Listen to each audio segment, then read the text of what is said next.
नमस्कार दोस्तों, मैं ज्योति और आप अपना चैनल देख रहे हैं यूपी फ्रेश न्यूज़। दोस्तों, वीडियो पसंद आए तो हमारे चैनल को सब्सक्राइब जरूर कीजिए, क्योंकि हम आपके लिए सभी और बड़ी ताज़ा खबरें लेकर आते हैं। यूपी की 10 विधानसभा सीट पर बीजेपी के उम्मीदवार तय। बीजेपी उत्तर प्रदेश में 10 विधानसभा सीटों पर होने वाले उपचुनाव की तैयारियों में जुट गई। सीएम योगी की अगुवाई में बैठक हुई।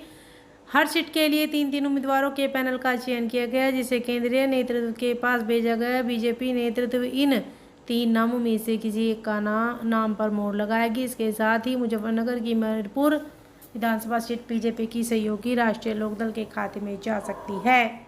बीजेपी का सुपड़ा साफ। हरियाणा विधानसभा चुनाव की सभी 90 सीटों का रुझान सामने आ गया। कांग्रेस प्रचंड बहुमत के साथ 65 सीटों पर आगे चल रही है, जबकि बीजेपी 19 सीटों पर आगे चल रही है।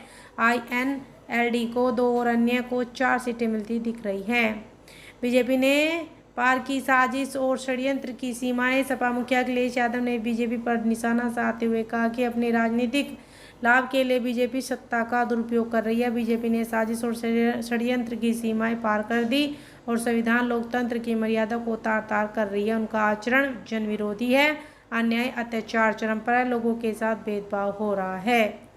भाग जाओ नहीं तो पिट जाओगे। मिर्जापुर में विद्यावासिनी मंदिर के मेन गेट पर जूता पहनकर पहुंचे सेक्टर मजिस्ट्रेट को नगर विधायक रत्नाकर मिश्रा ने जमकर फटकार लगाई। विधायक ने कहा, तुरंत मंदिर से बाहर निकल जाओ नहीं तो पिट जाओगे। पीडीए को कमजोर करने का षड्यंत्र। कासगंज में रामलीला मंचन के दौरान कुर्सी पर बैठने के लिए अपमानित किए जाने और पिटाई से आहत शख्स ने फांसी लगाकर आत्महत्या कर ली। इस पर सपा प्रमुख अखिलेश यादव ने सरकार को घेरते हुए यह बेहद दुखद और सामाजिक रूप से चिंताजनक पीडीए समाज का शारीरिक अपमान दरअसल पीडीए के लोगों को मानसिक रूप से कमजोर करने के एक बड़े मनोवैज्ञानिक षड्यंत्र का हिस्सा है। कास्टिज्म और किसान बनाम अदर्स का साइलेंट खेल।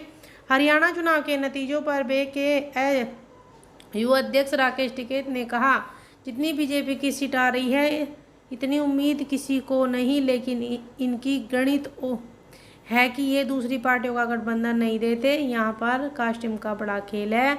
किसान बनाम अदर्स में चुनाव का खेल खेलते हैं और बहुत साइलेंट तरीके से खेल खेलते हैं। हरियाणा चुनाव पर सीएम योगी की पहली प्रतिक्रिया। हरियाणा चुनाव पर सीएम योगी ने प्रतिक्रिया दी। सीएम ने एक्स पर लिखा, हरियाणा विधानसभा चुनाव 2024 में बीजेपी को मिली ऐतिहासिक विजय की सभी समर्पित कार्यकर्ताओं, पदाधिकारियों, सम्मानित मतदाताओं को हार्दिक बधाई। विकसित हरियाणा, विकसित भारत की संकल्पना की सिद्धि को समर्पित यह जीत आदरणीय पीएम मोदी की लोक कल्याणकारी नीतियाँ, सीएम नायब सैनी और डबल इंजन की बीजेपी की सरकार को समर्पित है। मुझे जम्मू कश्मीर में भाजपा के प्रदर्शन पर गर्व। पीएम मोदी। जम्मू कश्मीर के चुनाव को लेकर पीएम मोदी ने कहा कि मुझे जम्मू कश्मीर में भाजपा के प्रदर्शन पर गर्व है। मैं उन सभी को धन्यवाद देता हूं जिन्होंने हमारी पार्टी को वोट दिया और हम पर भरोसा जताया। मैं लोगों को आश्वस्त करता हूं कि हम जम्मू कश्मीर के कल्याण के लिए काम करते रहे।